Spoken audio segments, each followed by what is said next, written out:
नमस्कार दोस्तों, स्वागत है आप सभी का संकल्प स्टडी पॉइंट उत्तराखंड में। तो दोस्तों आज हम देखेंगे इतिहास से। दोस्तों आज का हमारा प्रैक्टिस सेट रहेगा 9। और इससे पहले दोस्तों इतिहास से जो है आपके 8 प्रैक्टिस सेट कंप्लीट हो चुके हैं, जिनको आप दोस्तों प्लेलिस्ट पे जाके देख सकते हैं। चलिए दोस्तों स्टार्ट करते हैं आज का सेशन, और आप सभी लोग दोस्तों वीडियो के एंड तक जरूर बने रहें।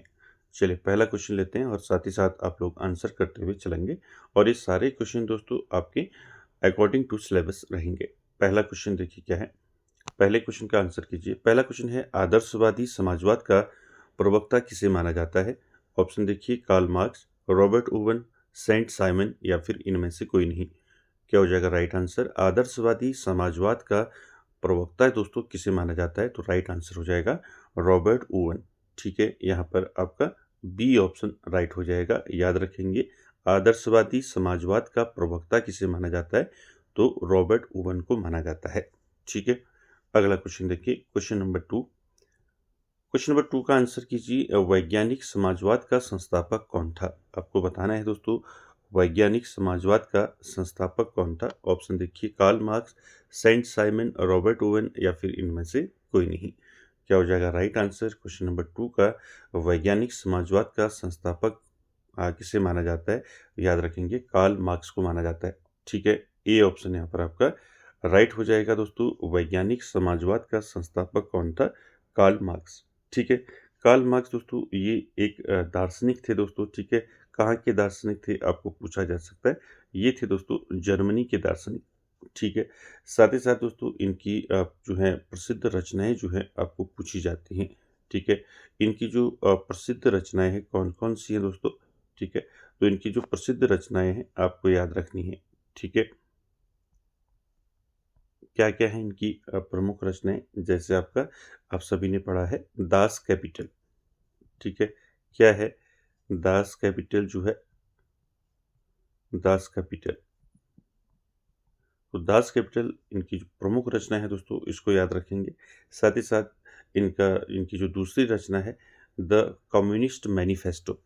ठीक है, क्या है the communist manifesto. The communist, ठीक है, द कम्युनिस्ट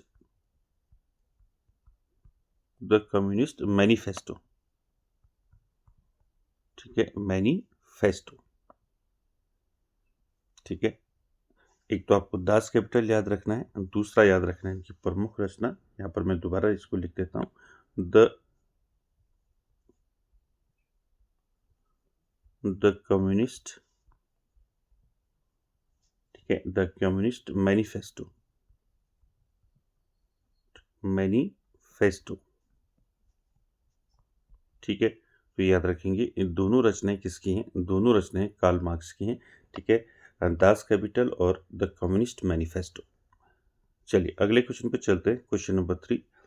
क्वेश्चन नंबर 3 का आंसर करेंगे। फ्रांसीसी साम्यवाद का जनक किसे माना जाता है? आपको बताना है दोस्तों फ्रांसीसी साम्यवाद। ठीक है, या साम्यवाद कहें या फिर समाजवाद कहें, एक ही बात है। तो आपको बताना है फ्रांसीसी साम्यवाद या समाजवाद का जनक किसे माना जाता है। ऑप्शन देखिए, Saint Simon, Karl Marx, George Bernard Shaw, या फिर इनमें से कोई नहीं। क्या हो जाएगा आपका राइट आंसर यहाँ पर? क्वेश्चन नंबर 3 का फ्रांसीसी समाजवाद का जनक माना जाता है दोस्तों हेनरी डी सेंट साइमन को। ठीक है, तो यहाँ पर 3 का राइट आंसर हो जाएगा सेंट साइमन। ठीक है, ए ऑप्शन राइट हो जाएगा। सेंट साइमन का पूरा नाम अगर आपको पूछा जाता है तो पूरा नाम याद रखेंगे, हेनरी डी सेंट साइमन। ठीक है, क्या है Henri Henri de Saint Simon. ठीक है, सेंट साइमन ये इनका जो है पूरा नाम है। ठीक है, तो याद रखेंगे हेनरी डी सेंट साइमन जो है, इनको दोस्तों फ्रांसीसी समाजवाद का जनक माना जाता है। ठीक है, साथ ही साथ दोस्तों जो फ्रांसीसी समाजवाद है इसके बारे में आप सभी ने पढ़ा है। पूछा जा सकता है आपको कि फ्रांस में जो है साम्यवाद का या समाजवाद का उदय कब हुआ। ठीक है, तो यहाँ पर आपको याद रखना है फ्रांसीसी जो साम्यवाद है, यानी कि फ्रांस में समाजवाद का जो उदय हुआ था। आपको पूछा जा सकता है फ्रांस में जो साम्यवाद है इसका उदय कब हुआ, तो याद रखेंगे 1890। ठीक है, 1890 के दशक में आपका शुरू हुआ था। ठीक है, 1890 की दशक में। ठीक है, इसको याद रखेंगे। साथ ही साथ 20वीं सदी की एक प्रमुख राजनीतिक विचारधारा और आंदोलन था दोस्तों फ्रांसीसी साम्यवाद। ठीक है, चलिए आगे चलते हैं क्वेश्चन नंबर 4 में। 4 का आंसर करेंगे। 4 है दोस्तों, जर्मनी का एकीकरण किसने किया? तो आपको बताना है जर्मनी का जो एकीकरण है वो किसने किया और कब जो है जर्मनी का एकीकरण शुरू हुआ और कब समाप्त हुआ। ठीक है, ये सारी चीज़ें यहाँ से पूछी जाती हैं। तो यहाँ पर आपको पूछा गया है जर्मनी का एकीकरण जो है किसने किया। ऑप्शन देखिए, बिस्मार्क, विलियम प्रथम, नेपोलियन बोनापार्ट या फिर फ्रेडरिक लिस्ट। तो यहाँ पर राइट आंसर क्या हो जाएगा? 4 का राइट आंसर हो जाएगा बिस्मार्क।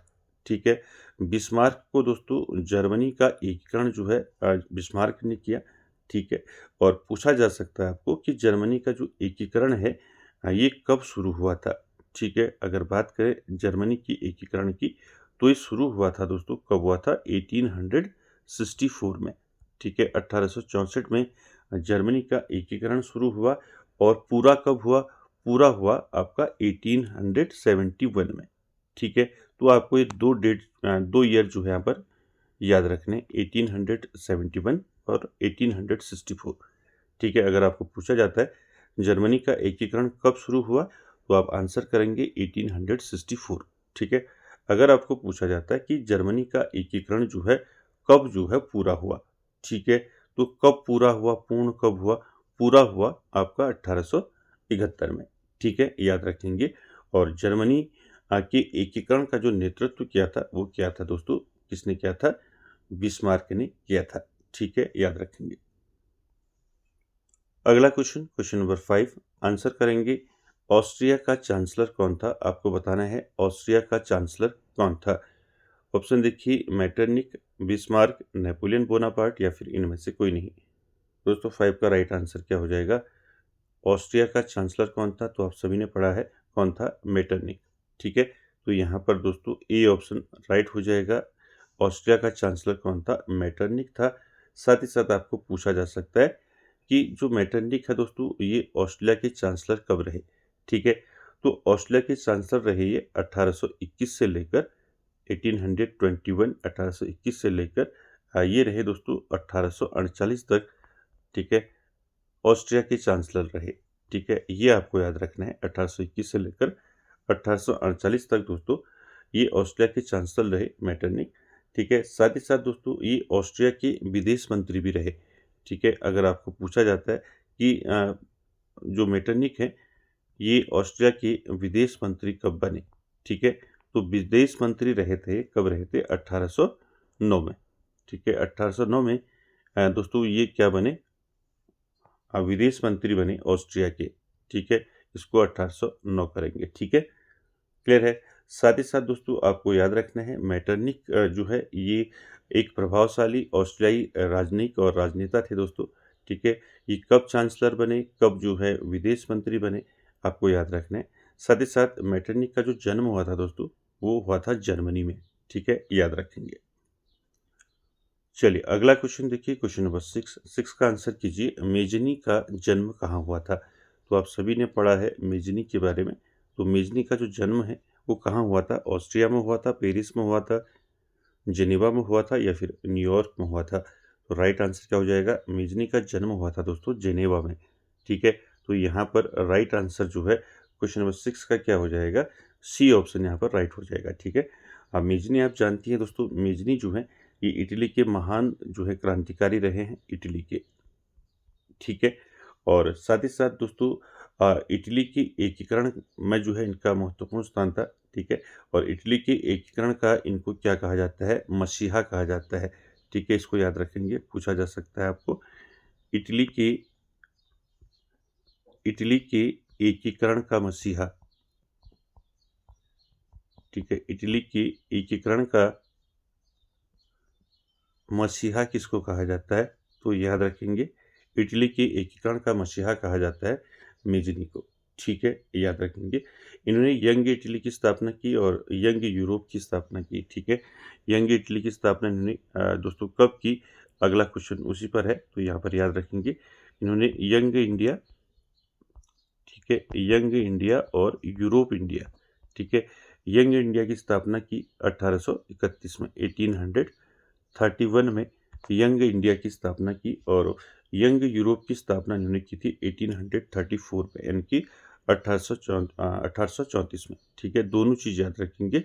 यंग इंडिया की स्थापना किसने की अगर आपको क्वेश्चन पूछा जाता है तो किसने की, मेजनी ने की, ठीक है। कब की अगर पूछा जाता है तो 1831 में की, ठीक है। तो सारे फैक्ट आपको याद रखने हैं दोस्तों मेजनी से, ठीक है। चलिए अगला क्वेश्चन वही है, देखिए जो मैंने ऊपर आपको बताया, यंग इटली की स्थापना 1831 में किसने की, तो 7 का राइट आंसर हो जाएगा मेजनी, ठीक है। इनकी आपको एक यंग इटली याद रखना है, यंग इटली की स्थापना की किसने, मेजनी ने। दूसरा यूरोप, यंग यूरोप, ठीक है, यंग यूरोप की स्थापना इन्होंने कब की, ये दोनों पूछा जा सकता है आपको। तो यंग इटली की स्थापना 1831 में की थी मेजनी ने, और यंग यूरोप की स्थापना मेजनी ने 1834 में की थी, ठीक है। ये दोनों आपको याद रखना है, दोनों की स्थापना किसने किसने की थी, मेजनी ने, ठीक है। चलिए अगला क्वेश्चन देखिए, क्वेश्चन नंबर 9, सॉरी 8 में आपको बताना है दोस्तों विक्टर इमैनुअल कहाँ का शासक था, ठीक है। विक्टर इमैनुअल कहाँ का शासक था, ब्रेडेनबर्ग का, सर्डिनिया का, इटली का, या फिर जर्मनी का। क्या हो जाएगा दोस्तों 8 में आपका राइट आंसर क्या हो जाएगा, ठीक है, विक्टर इमैनुअल। आप इमैनुअल को दोस्तों ऐसे भी लिख सकते हैं, कैसे लिखेंगे, इमैनुअल, ठीक है, इमैनुअल ऐसे भी इसको आप लिख सकते हैं, ठीक है। तो देखिए विक्टर इमैनुअल जो है कहाँ का शासक था, तो 8 का राइट आंसर हो जाएगा, ये था दोस्तों सर्डिनिया का शासक था, ठीक है। तो यहाँ पर बी ऑप्शन राइट हो जाएगा दोस्तों। विक्टर इमैनुअल जो है ये कहाँ का शासक था, सर्डिनिया का, ठीक है। साथ ही साथ दोस्तों ये एकीकृत इटली के जो है, एकीकृत इटली का जो है विक्टर इमैनुअल जो है क्या था, पहला जो है राजा था, ठीक है। पहला राजा था, पहला राजा यानी कि एकीकृत इटली का जो है पहला राजा, ठीक है। साथ ही साथ इसको आधुनिक इटली का जनक भी कहा जाता है, ठीक है, याद रखेंगे इसको, ठीक है। विक्टर इमैनुअल को दोस्तों क्या कहा जाता है, आधुनिक, ठीक है, आधुनिक, आधुनिक इटली का जनक, ठीक है, आधुनिक इटली का जनक किसे कहा जाता है, विक्टर इमैनुअल को, ठीक है, याद रखेंगे। चलिए आगे चलते हैं क्वेश्चन नंबर 9 में। 9 में आपको बताना है फ्रांस का राष्ट्रीय दिवस कब मनाया जाता है। तो आपको बताना है फ्रांस का राष्ट्रीय दिवस कब मनाते हैं, 15 अगस्त, 14 अगस्त, 14 जुलाई, या फिर 14 मई। तो यहाँ पर राइट आंसर क्या हो जाएगा 9 का दोस्तों, 14 जुलाई, ठीक है, सी ऑप्शन राइट हो जाएगा। 14 जुलाई को फ्रांस का राष्ट्रीय दिवस मनाया जाता है दोस्तों, ठीक है। और साथ ही साथ दोस्तों आपको याद रखना है, ठीक है, जो फ्रांस का राष्ट्रीय दिवस है, जिसे हम बास्तील कहते हैं, बास्तील दिवस भी इसको कहा जाता है, ठीक है। अगर आपको पूछा जाए कि फ्रांस का जो राष्ट्रीय दिवस है इसको क्या कहा जाता है, इसको बास्तील दिवस भी कहा जाता है, ठीक है, बास्तील दिवस, ठीक, इसको भी याद रखेंगे। चलिए आगे चलते हैं क्वेश्चन नंबर 10 में। 10 में आपको बताना है दोस्तों, मैं ही राज्य हूँ मेरे शब्द ही कानून है, यह कथन किसका है, ठीक है। आप सभी ने पढ़ा होगा, मैं ही राज्य हूँ मेरे शब्द ही कानून है, ये कथन किसका है, लुई 14वां का है, 15वां का है, 16वां का है, या फिर 18वां का है। क्या हो जाएगा यहाँ पर राइट आंसर दोस्तों, मैं ही राज्य हूँ मेरे शब्द ही कानून है, यानी कि राजा की इच्छा और उसके शब्द ही सर्वोच्च कानून है। तो ये कथन किसका है दोस्तों, तो राइट आंसर हो जाएगा लुई 14वां, ठीक है, याद रखेंगे, ए ऑप्शन राइट हो जाएगा। लुई 14वें का दोस्तों कथन कथन है ये, मैं ही राज्य हूँ और मेरे शब्द ही कानून है, ठीक है, याद रखेंगे इसको। और लुई 14वां दोस्तों आप जानती हैं ये जो है फ्रांस का था, ठीक है, फ्रांस का निरंकुश जो है शासक था दोस्तों, ठीक है, फ्रांस का, और इसका कथन है, इसको याद रखेंगे। साथ ही साथ दोस्तों जो लुई 16वां है, सॉरी लुई 14वां, तो लुई 14वां का आपको शासनकाल पूछा जा सकता है, कब से कब तक इनका शासनकाल रहा लुई 14वां का। तो याद रखेंगे 1643 से लेकर 1643 से लेकर आपका 1715 तक, ठीक है। ये दोस्तों शासनकाल रहा है इसका, लुई 14वां का। ठीक है, इसको अच्छे से आपको याद रखना है। क्लियर है। और साथ ही साथ लुई 16वां को जो है क्या कहा जाता है, इनको सन किंग कहा जाता है, इनको SUN, सन किंग। ठीक है, सन किंग कहा जाता है, यानी कि आपका सूर्य राजा इनको कहा जाता है, लुई 14वां को। ठीक है, याद रखेंगे, पूछा जा सकता है आपको कि किस शासक को जो है सन किंग के नाम से जाना जाता है। याद रखेंगे, आपका क्या हो जाएगा आंसर, लुई 14वां।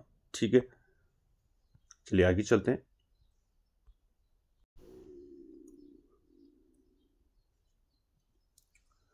क्वेश्चन नंबर 11 का आंसर करेंगे। 11 है दोस्तों, अमेरिकी स्वतंत्रता आंदोलन के दौरान इंग्लैंड का शासक कौन था। आपको बताना है अमेरिका स्वतंत्रता आंदोलन के समय जो है इटली का शासक कौन था। ऑप्शन देखिए, जेम्स प्रथम, जॉर्ज तृतीय, जेम्स तृतीय या फिर एलिजाबेथ प्रथम।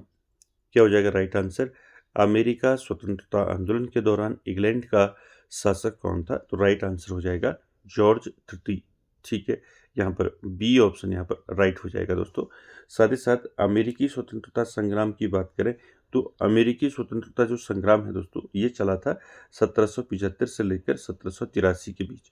ठीक है, 1775 से लेकर 1783 के बीच चला था। ठीक है, अमेरिकी स्वतंत्रता आंदोलन। ठीक है, इस स्वतंत्रता की जो घोषणा हुई थी, अमेरिकी स्वतंत्रता आंदोलन की अगर आपको पूछा जाए घोषणा कब हुई, ठीक है, तो घोषणा कब हुई दोस्तों, आप सभी जानते हैं 4 जुलाई। ठीक है, याद रखेंगे 4 जुलाई 1776। ठीक है, 1776। तो याद रखेंगे अमेरिकी स्वतंत्रता की जो घोषणा हुई थी दोस्तों, वो हुई थी 4 जुलाई 1776 में हुई थी। ठीक है, और साथ ही साथ 1783 में पेरिस संधि के साथ जो है ये आंदोलन समाप्त हुआ था। यानी कि जो अमेरिकी स्वतंत्रता आंदोलन है ये पेरिस संधि के साथ समाप्त हुआ था। पेरिस की संधि कब हुई थी, ये हुई थी 1700 यानी कि 1783 में। ठीक है, याद रखेंगे। अब पेरिस संधि के साथ ही दोस्तों अमेरिकी स्वतंत्रता आंदोलन क्या हुआ था, समाप्त हुआ था। पूछा जा सकता है पेरिस संधि कब हुई थी, तो ये हुई थी 1783 में। ठीक है, चलिए अगला क्वेश्चन देखिए, क्वेश्चन नंबर 12, इसका आंसर कीजिए। 12 है दोस्तों, प्रतिनिधित्व नहीं तो कर नहीं का नारा किसने दिया था। तो आपको बताना है प्रतिनिधित्व नहीं तो कर नहीं, ये नारा किसने दिया, George Washington, Thomas Paine, Samuel Adams या फिर ग्रेनविले। 12 का राइट आंसर क्या हो जाएगा, राइट आंसर हो जाएगा दोस्तों, क्या हो जाएगा, सैमुअल एडम्स। ठीक है, तो यहाँ पर सी ऑप्शन राइट हो जाएगा दोस्तों 12 का। ठीक है, चलिए अगला क्वेश्चन देखिए, क्वेश्चन नंबर 13 का आंसर करना है। सप्तवर्षीय युद्ध इंग्लैंड और फ्रांस के बीच कब से कब तक लड़ा गया। ये कई बार पूछा है, सप्तवर्षीय युद्ध। ठीक है, तो सप्तवर्षीय युद्ध यानी कि 7 वर्षों का युद्ध जिसको हम बोलते हैं 7 ईयर्स वॉर। तो ये दोस्तों फ्रांस और इंग्लैंड के बीच लड़ा गया। तो कब से कब तक लड़ा गया ये आपको बताना है। ठीक है, नीचे देखिए 1749 टू 1756, 1756 टू 1763। उसके बाद देखिए सी 1863 से लेकर आपका 1870 या फिर 1670 से लेकर 1677। तो यहाँ पर राइट आंसर हो जाएगा सप्तवर्षीय युद्ध यानी कि 7 ईयर्स वॉर जो है ये चला था दोस्तों 1756 टू आपका 1763। ठीक है, याद रखेंगे 1756 से लेकर 1763 तक जो है क्या चला था, सप्तवर्षीय युद्ध चला था। किसके बीच हुआ, इंग्लैंड और फ्रांस के बीच। ठीक है, अच्छे से याद रखेंगे, पूछा गया है कई बार। चलिए आगे चलते हैं, अगला है 14। चलिए अगला 14 का आंसर कीजिए। 14 है दोस्तों, डेकामेरॉन जो है किसकी प्रसिद्ध रचना है। आपको बताना है दोस्तों डेकामेरॉन। ठीक है, डेकामेरॉन जो है किसकी प्रसिद्ध रचना है, दांते की, मैकियावेली की, बोकेशियो की या फिर माइकल एंजेलो की। क्या हो जाएगा राइट आंसर यहाँ पर 14 में, आपको बताना है डेकेमेरॉन। ठीक है, ठीक है, DECAM CAMERON। ठीक है, डेकमेरॉन। ठीक है, डेकामेरॉन ये प्रसिद्ध रचना है दोस्तों किसकी है, आप सभी ने पढ़ा होगा। 14 का राइट आंसर हो जाएगा, ये रचना है दोस्तों बोकेशियो की। ठीक है, तो यहाँ पर सी ऑप्शन राइट हो जाएगा, याद रखेंगे। डेकामेरॉन जो है ये प्रसिद्ध रचना किसकी है, प्रसिद्ध पुस्तक किसकी है, आपका बोकेश्वर की है, ठीक है, इसको याद रखेंगे। ये दोस्तों जो डेकामेरॉन है ये 100 कहानियों का एक संग्रह है दोस्तों, ठीक है, इसको याद रखेंगे। 100 कहानियों का एक संग्रह है, ठीक है। इसको जो है कब लिखा गया था ये आपको पूछा जा सकता है। तो बोकाशियो ने दोस्तों डेकामेरॉन को लिखा था, कब लिखा था, 1348 से लेकर 1353 तक के बीच में लिखा था, ठीक है। 1348 से लेकर 1353 के बीच में इसको लिखा था, ठीक है, ये भी आपको याद रखना है, ठीक है। चलिए अगला क्वेश्चन देखें, क्वेश्चन नंबर 15, इसका आंसर करेंगे।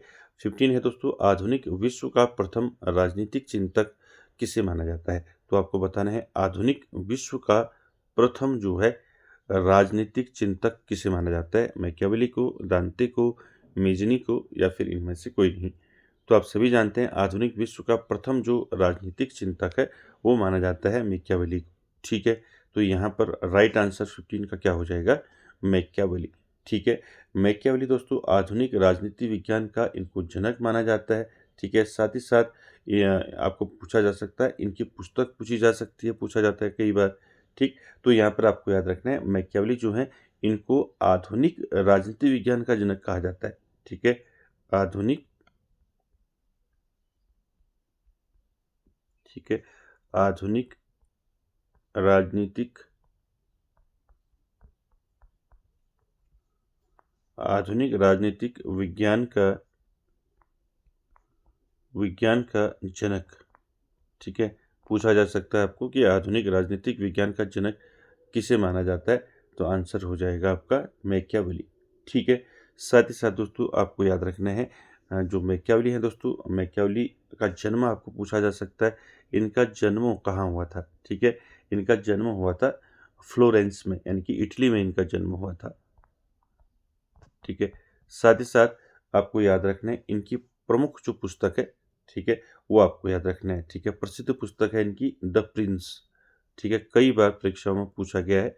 द प्रिंस पुस्तक किसने लिखी है, द प्रिंस दोस्तों पुस्तक लिखी है, किसके द्वारा लिखी गई है, मैकियावेली के द्वारा, ठीक है। कब लिखी गई दोस्तों द प्रिंस, इसको याद रखेंगे 1513 में, ठीक है, 1513 में जो है द प्रिंस पुस्तक लिखी दोस्तों, किसके द्वारा लिखी गई, मैकियावेली के द्वारा, ठीक है। इनकी एक अन्य भी पुस्तक है, ठीक है, इनकी पुस्तकें आपको याद रखनी है दोस्तों, ठीक है, ये पूछी जाती हैं। देखिए पहला मैंने बताया था आपको, पहला इनकी क्या होगी, द प्रिंस होगी, ठीक है, द प्रिंस। दूसरा याद रखेंगे इनकी पुस्तक द आर्ट ऑफ वॉर, ठीक है, the art of war. The art of war पुस्तक किसकी है अगर आपको पूछा गया तो आंसर करेंगे मैकियावेली, ठीक है। साथ ही साथ दोस्तों डिस्कोर्सेज ऑन लिवी इनकी एक पुस्तक है, ठीक है, डिस्कोर्सेज, ठीक है, डिस्कोर्सेज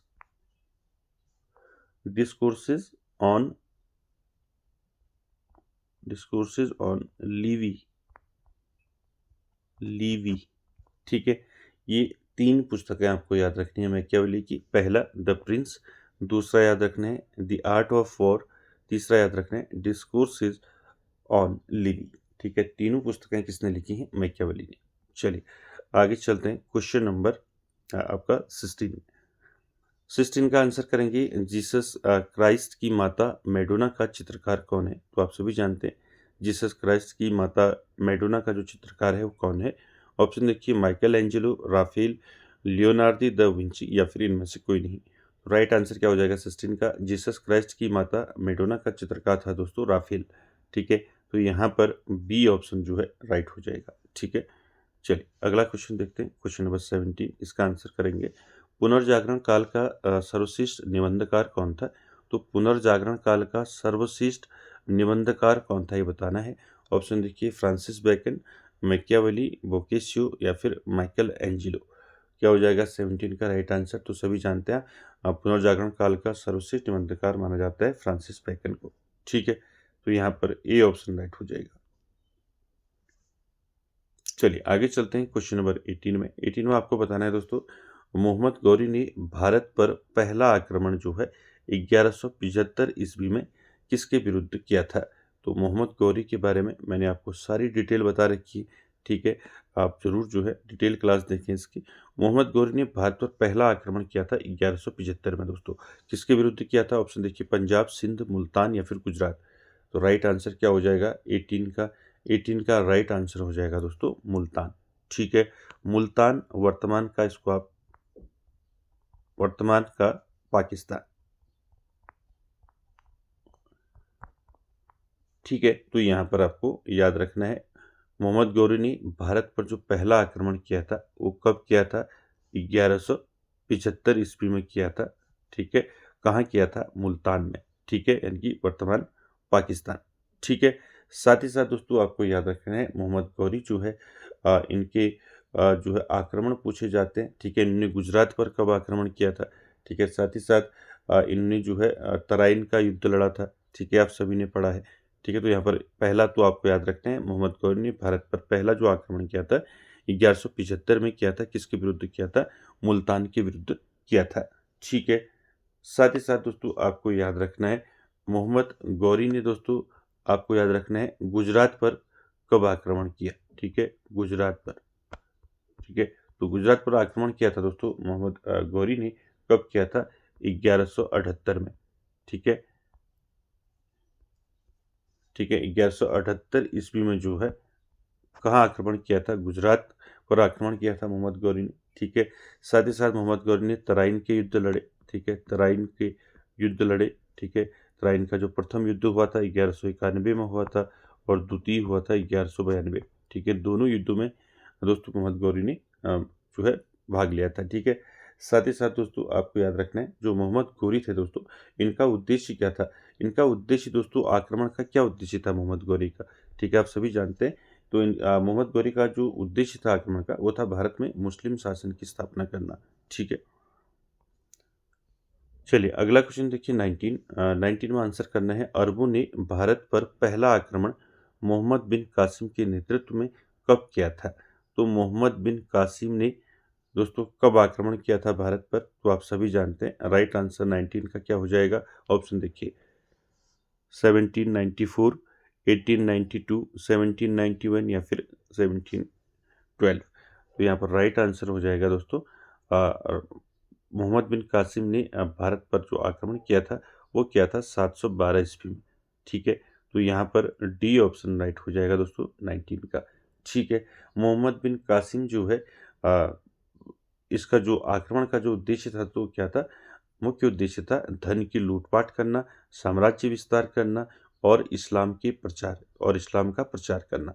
तो ये प्रमुख उद्देश्य था दोस्तों मोहम्मद बिन कासिम का, ठीक है, याद रखेंगे। चलिए अगला क्वेश्चन देखिए, क्वेश्चन नंबर 20। यहाँ पर आपको बताना है शेरशाह सूरी का जन्म कब हुआ था, ठीक है। तो शेरशाह सूरी आप सभी ने पढ़ा है शेरशाह सूरी के बारे में। तो इनका जन्म कब हुआ था आपको बताना है, 1540, 1519, 1486 या फिर 1472। राइट आंसर क्या हो जाएगा? शेरशाह सूरी का जो जन्म हुआ था वो हुआ था 1486 में, ठीक है। कब हुआ था? यहाँ पर जो है दोस्तों ये सी ऑप्शन राइट हो जाएगा। साथ ही साथ दोस्तों आपको ऐसे याद रखना है, शेरशाह सूरी का जो जन्म हुआ था, माना जाता है दोस्तों कि 1472 से लेकर आपका 1486 इसके बीच में दोस्तों इनका जो है जन्म माना जाता है, ठीक है। तो आपको ये याद रखना है, क्लियर है, ठीक है। चलिए साथ ही साथ दोस्तों आपको यहाँ पर शेरशाह सूरी से इम्पोर्टेंट फैक्ट याद रखने, शेरशाह सूरी का मूल नाम आपको पूछा जा सकता है, ठीक है। शेरशाह सूरी का मूल नाम क्या था? तो शेरशाह सूरी का मूल नाम था दोस्तों फरीद खान। क्या था? फरीद फरीद खान, ठीक है, याद रखेंगे। साथ ही साथ दोस्तों इनका जन्म कहाँ हुआ था अगर पूछा गया आपको, तो इनका जन्म माना जाता है सासाराम बिहार, ठीक है, सासाराम बिहार में, ठीक है। यही दोस्तों इनका क्या है, यही इनका मकबरा भी है, याद रखेंगे। आपको पूछा जाएगा शेरशाह सूरी का मकबरा कहाँ स्थित है, तो सासाराम बिहार में इनका मकबरा स्थित है, ठीक है। और जन्म भी इनका कहाँ हुआ था? सासाराम बिहार में ही हुआ था। और कुछ इतिहासकार दोस्तों इनका जन्म जो है पंजाब भी मानते हैं, ठीक है। और साथ ही साथ दोस्तों शेरशाह सूरी का आपको शासनकाल पूछा जा सकता है। शेरशाह सूरी का जो शासनकाल रहा वो कब से कब तक रहा? इनका शासनकाल रहा दोस्तों 1540 से लेकर आपका 1545 तक, ठीक है। ये शासनकाल रहा दोस्तों शेरशाह सूरी का, ठीक है। साथ ही साथ दोस्तों यहाँ पर आपको याद रखना है शेरशाह सूरी द्वारा दोस्तों एक युद्ध लड़ा गया था, चौसा का युद्ध, ठीक है। आप सभी ने पढ़ा होगा चौसा का युद्ध कब हुआ था, ठीक है, पूछा जाता है चौसा का युद्ध, ठीक है। चौसा का युद्ध कब हुआ? चौसा का युद्ध हुआ था आपका 1539 में, ठीक है। कब हुआ था? 1539 में हुआ था। किसके साथ हुआ था? हुमायूं के साथ, ठीक है। किसके साथ हुआ था? हुमायूं के साथ जो है इनका जो है युद्ध हुआ था, ठीक है, चौसा का युद्ध, जिसमें शेरशाह सूरी ने जो है हुमायूं को पराजित किया था चौसा के युद्ध में, ठीक है। दूसरा इनका युद्ध याद रखेंगे शेरशाह सूरी का बिलग्राम का युद्ध, जिसे हम कन्नौज का युद्ध भी कहते हैं। ये 1504 इनकी यहाँ पर आपको ऐसे याद रखना है कि हुमायूं को इन्होंने जो है हुमायूं के साथ 2 युद्ध लड़े थे शेरशाह सूरी ने, ठीक है। पहला युद्ध जो हुमायूं के साथ लड़ा था इन्होंने वो लड़ा था चौसा का, जो मैं अभी बता चुका हूँ आपको, चौसा का युद्ध। और दूसरा याद रखेंगे, दूसरा जो इन्होंने युद्ध लड़ा था वो लड़ा था कन्नौज का, ठीक है, कन्नौज का युद्ध, ठीक है।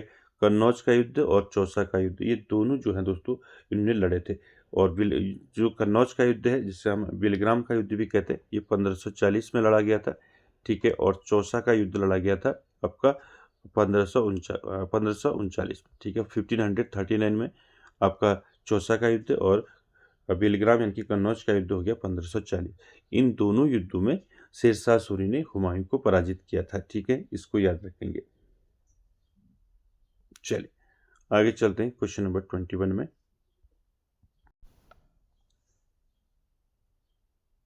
चलिए क्वेश्चन नंबर 21 का आंसर करेंगे। 21 है इंग्लैंड में गृह युद्ध जो है चार्ल्स प्रथम के शासनकाल में कब हुआ? आपको बताना है इंग्लैंड में गृह युद्ध कब हुआ, ठीक है। ऑप्शन देखिए 1688, 1642, 1215 या फिर 1814। क्या हो जाएगा राइट आंसर यहाँ पर? इंग्लैंड में जो गृह युद्ध हुआ था वो कब हुआ था, ठीक है। तो याद रखेंगे राइट आंसर क्या हो जाएगा 21 का?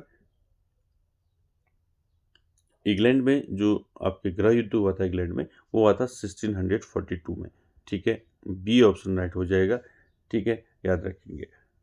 चलिए अगला क्वेश्चन देखिए, क्वेश्चन नंबर 22 में आपको बताना है दक्षिण अफ्रीका में रहने की अवधि में महात्मा गांधी ने किस पत्रिका का प्रकाशन किया था? ऑप्शन देखिए नवजीवन, इंडिया गजेट, अफ्रीकन या फिर इंडियन ओपिनियन। तो यहाँ पर राइट आंसर क्या हो जाएगा? दक्षिण अफ्रीका में रहने की अवधि में महात्मा गांधी ने किस पत्रिका का प्रकाशन किया?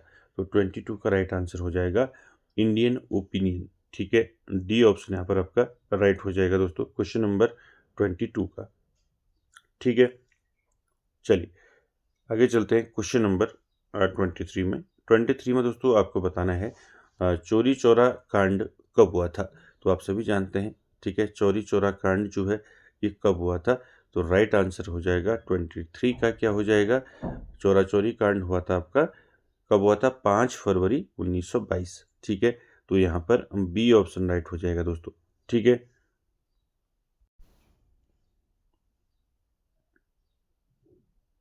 ठीक है, तो कब हुआ था चौरा चौरी का कांड? 5 फरवरी 1922 को हुआ, ठीक है। साथ ही साथ आपको याद रखते हैं 5 फरवरी 1922 को कहाँ हुआ था ये चौरा चौरी कांड पूछा जा सकता है आपको। ये हुआ था दोस्तों उत्तर प्रदेश के गोरखपुर जिले में, ठीक है। उत्तर प्रदेश के गोरखपुर जिले में हुआ था दोस्तों। क्या हुआ था? चौरा चौरी कांड कब हुआ था? 5 फरवरी 1922 को, ठीक है। चलिए आगे चलते हैं क्वेश्चन नंबर 24 में। 24 में आपको बताना है दोस्तों एकमात्र कांग्रेस अधिवेशन जिसमें गांधी जी अध्यक्ष बने थे। तो दोस्तों इंपॉर्टेंट है, एकमात्र कांग्रेस अधिवेशन कौन सा था जिसमें महात्मा गांधी ने अध्यक्षता की? ऑप्शन देखिए नागपुर अधिवेशन, मुंबई अधिवेशन, कोलकाता अधिवेशन या फिर बेलगांव अधिवेशन। तो आप सभी जानते हैं, ठीक है। महात्मा गांधी ने एकमात्र जो है कांग्रेस अधिवेशन में भाग लिया था, ठीक है, जिसमें उन्होंने अध्यक्षता की थी। राइट आंसर हो जाएगा बेलगांव अधिवेशन, ठीक है। यहाँ पर डी ऑप्शन राइट हो जाएगा दोस्तों 24 का, ठीक है। कांग्रेस का जो बेलगाम अधिवेशन है, बेलगाम कहाँ पड़ता है आपका, ये पड़ता है कर्नाटक में, ठीक है। कर्नाटक में पड़ता है बेलगांव। तो बेलगांव जो अधिवेशन हुआ था, ये कब हुआ था आपको पूछा जा सकता है। ये अधिवेशन हुआ था 1924 यानी कि 1924 में हुआ था बेलगांव अधिवेशन, ठीक है। इसकी अध्यक्षता किसने की थी, महात्मा गांधी जी ने की थी। और महात्मा गांधी जी की अध्यक्षता वाला ये एकमात्र अधिवेशन था दोस्तों, बेलगांव अधिवेशन, ठीक है। चलिए अगला क्वेश्चन देखिए 25 में आंसर कीजिए। 25 है दोस्तों, सैंधव स्थलों के उत्खनन से प्राप्त मोहरों पर निम्नलिखित में से किस पशु का सर्वाधिक उत्कीर्णन हुआ है। तो आपको बताना है सैंधव स्थलों के उत्खनन से प्राप्त मोहरों पर निम्नलिखित में से किस पशु का जो है सर्वाधिक उत्कीर्णन हुआ है। ऑप्शन देखिए शेर, घोड़ा, बैल, हाथी। तो राइट आंसर 25 का क्या हो जाएगा, बैल, ठीक है। ये मैंने अच्छे से आपको बता रखा है, ठीक है। सी ऑप्शन यहाँ पर राइट हो जाएगा। चलिए अगला देखिए क्वेश्चन नंबर 26 का आंसर कीजिए। ईसा मसीह को सूली पर कब चढ़ाया गया था, ठीक है। ईसा मसीह को सूली पर कब चढ़ाया गया था। ऑप्शन देखिए 28 ईस्वी में, 33 ईस्वी में, 35 ईस्वी में या फिर 43 ईस्वी में। तो 26 का राइट आंसर हो जाएगा दोस्तों, याद रखेंगे ईसा मसीह को सूली पर चढ़ाया गया था 33 ईस्वी में, ठीक है। बी ऑप्शन यहाँ पर आपका राइट हो जाएगा 26 में। आगे चलिए क्वेश्चन नंबर 27 का आंसर कीजिए। पारसी धर्म का संस्थापक किसे माना जाता है, ठीक है। पारसी धर्म आपको बता रखा है मैंने, पारसी धर्म से कई प्रकार के क्वेश्चन पूछे जाते हैं। इनका पवित्र ग्रंथ पूछा जाता है, इनका पूजा स्थल पूछा जाता है, ठीक है। तो यहाँ पर आपको पूछा है पारसी धर्म का संस्थापक किसे माना जाता है। ऑप्शन देखिए ईसा मसीह, जड़ ट्रुथ, जोसेफ या फिर इनमें से कोई नहीं। क्या हो जाएगा, तो पारसी धर्म का संस्थापक माना जाता है पैगंबर जरथुस्त्र को, ठीक है। यहाँ पर बी ऑप्शन राइट हो जाएगा। इसको जरथुस्त्र को दोस्तों इसको जोरिस्टर भी कहते हैं। इनका यूनानी नाम जो है इसका क्या था, यूनानी नाम जोरिस्टर, ठीक है, जोरिस्टर, ठीक है, जोरिस्टर, ठीक है। तो ये पारसी धर्म के संस्थापक थे दोस्तों, ठीक है। साथ ही साथ दोस्तों यहाँ पर पूछा जाता है कि पारसी धर्म के पूजा स्थल को क्या कहते हैं, ठीक है। पारसी धर्म के पूजा स्थल को, ठीक है। तो पूजा स्थल को क्या बोलते हैं, पारसी धर्म की पूजा स्थल को अग्नि मंदिर बोलते हैं। क्या बोलते हैं, अग्नि मंदिर, ठीक है, अग्नि मंदिर बोलते हैं। पूछा जाएगा कि अग्नि मंदिर जो है किस धर्म का पूजा स्थल है, तो याद रखेंगे पारसी धर्म का, ठीक है। पारसी धर्म का पवित्र ग्रंथ पूछा जाता है, ठीक है। पारसी धर्म का पवित्र ग्रंथ अगर आपको पूछा जाए, पवित्र ग्रंथ, तो पारसी धर्म का पवित्र ग्रंथ कौन सा है। पवित्र ग्रंथ है इनका जैन अवेस्ता, ठीक है, जैन अवेस्ता, ठीक है। याद रखेंगे इनका क्या है, आप क्या है, इनका पवित्र ग्रंथ है, ठीक है। पवित्र ग्रंथ और पूजा स्थल आपको याद रखना है। चलिए आगे चलते हैं। क्वेश्चन नंबर 28 का आंसर करना है। आर्यों की प्रशासनिक इकाई जो है कितने भागों में बटी थी। 3, 4, 3, 5, 9, 10। क्या हो जाएगा राइट आंसर। आर्यों के बारे में बताया था, इनकी जो प्रशासनिक इकाई थी वो कितने भागों में बटी हुई थी। मैंने आपको डिटेल में बताया था इसके बारे में, ठीक है, जिसमें मैंने डिटेल क्लास में आपको बताया था कि आर्यों की जो प्रशासनिक इकाई थी वो कितने भागों में बटी थी, 5 भागों में बटी थी, ठीक है। तो यहाँ पर बी ऑप्शन आपका राइट हो जाएगा। 5 भाग कौन कौन से थे प्रशासनिक इकाई के, आर्यों के, याद रखेंगे। पहला कुल, कुल यानी कि परिवार, कुल के बाद आपका ग्राम, ठीक है, ग्राम, ग्राम के बाद विष, ठीक है, विष, विष के बाद आ गया आपका जन, विष के बाद जन और जन के बाद राष्ट्र, ठीक है। तो याद रखेंगे ये आर्यों की प्रशासनिक इकाई के भाग है दोस्तों, ठीक है, ठीक है। तो यहाँ पर याद रखेंगे आर्यों की प्रशासनिक इकाई जो है 5 भागों में बटी थी। 5 भाग कौन कौन से थे आपको पूछे जा सकते हैं। पहला देखिए कुल, दूसरा ग्राम, तीसरा विश्व, चौथा जन और पांचवा राष्ट्र। ठीक है, चलिए अगला देखिए क्वेश्चन नंबर 29 में बताना है दोस्तों, 10 राज्य युद्ध का उल्लेख ऋग्वेद की किस मंडल में है। ठीक है, 10 राज्य युद्ध के बारे में मैंने बताया था आपको। ठीक है, 10 राज्य युद्ध यानी कि 10 राजाओं का युद्ध। ठीक है, यह एक जो है प्राचीन भारत का एक ऐतिहासिक युद्ध है दोस्तों। ठीक है, तो इसका जो उल्लेख है वो ऋग्वेद की किस मंडल में है, 7वें मंडल में, 8वें में, 9वें में, 10वें में, क्या हो जाएगा राइट आंसर। तो 10 राज्य युद्ध का उल्लेख ऋग्वेद के 7वें मंडल में है। ठीक है, तो यहाँ पर ए ऑप्शन राइट हो जाएगा। याद रखेंगे, 10 राज्य युद्ध का उल्लेख जो है ऋग्वेद के किस मंडल में है, तो 7वें मंडल में है। ठीक है, साथ ही साथ दोस्तों आपको पूछा जाएगा कि जो आपका 10 राज्य युद्ध है इसका दोस्तों ये किसके बीच लड़ा गया था। ठीक है, तो याद रखेंगे ये लड़ा गया था राजा सुदास। ठीक है, राजा सुदास और 10 जनों के बीच ये युद्ध लड़ा गया था। ठीक है, और किस नदी के तट पर ये युद्ध लड़ा गया था, 10 राज्य युद्ध पूछा जाता है, रावी नदी के तट पर लड़ा गया था। ठीक है, रावी नदी के तट पर लड़ा गया था दोस्तों 10 राज्य युद्ध। ठीक है, जिसमें विजयी कौन रहा था, राजा सुदास रहा था। ठीक है, चलिए इसके बाद आखिरी क्वेश्चन है क्वेश्चन नंबर 30। आपको बताना है ऋग्वैदिक समाज कितने वर्गों में विभक्त था। अब ऋग्वैदिक समाज की बात हो रही है, तो ऋग्वैदिक समाज कितने वर्गों में विभक्त था, 5, 4, 6, 8। तो 30 का राइट आंसर क्या हो जाएगा, राइट आंसर आप सभी जानते हैं क्या हो जाएगा, 4। ठीक है, ऋग्वैदिक समाज 4 जो है वर्गों में विभक्त था। 4 वर्ग कौन कौन से थे। ठीक है, पहला था आपका ब्राह्मण। ठीक है, दूसरा क्या था, क्षत्रिय, ब्राह्मण, क्षत्रिय। उसके बाद क्या था, विश्व या वैश्य, विश्व और आपका शूद्र। ठीक है, तो याद रखेंगे ऋग्वैदिक समाज कितने वर्गों में विभक्त था, तो यहाँ पर 4 वर्गों में विभक्त था, ब्राह्मण, क्षत्रिय, वैश्य और शूद्र। ठीक है, ब्राह्मण की बात करें, ब्राह्मण का कार्य था पूजा पाठ एवं शिक्षा का कार्य। ठीक है, क्षत्रिय जो है योद्धा वर्ग था। ठीक है, विश्व जो है ये सामान्य वर्ग था। ठीक है, और शूद्र जो है ये सेवा करने वाला वर्ग था। ठीक है, मैंने डिटेल में आपको बताया था सारी चीज़ें। ठीक है, तो यहाँ पर याद रखेंगे सारी चीज़ें। ठीक है, तो दोस्तों ये थे आपके 30 क्वेश्चन। आई होप आप सभी को अच्छे लगे होंगे, और वीडियो को एंड तक देखने के लिए थैंक यू वेरी मच।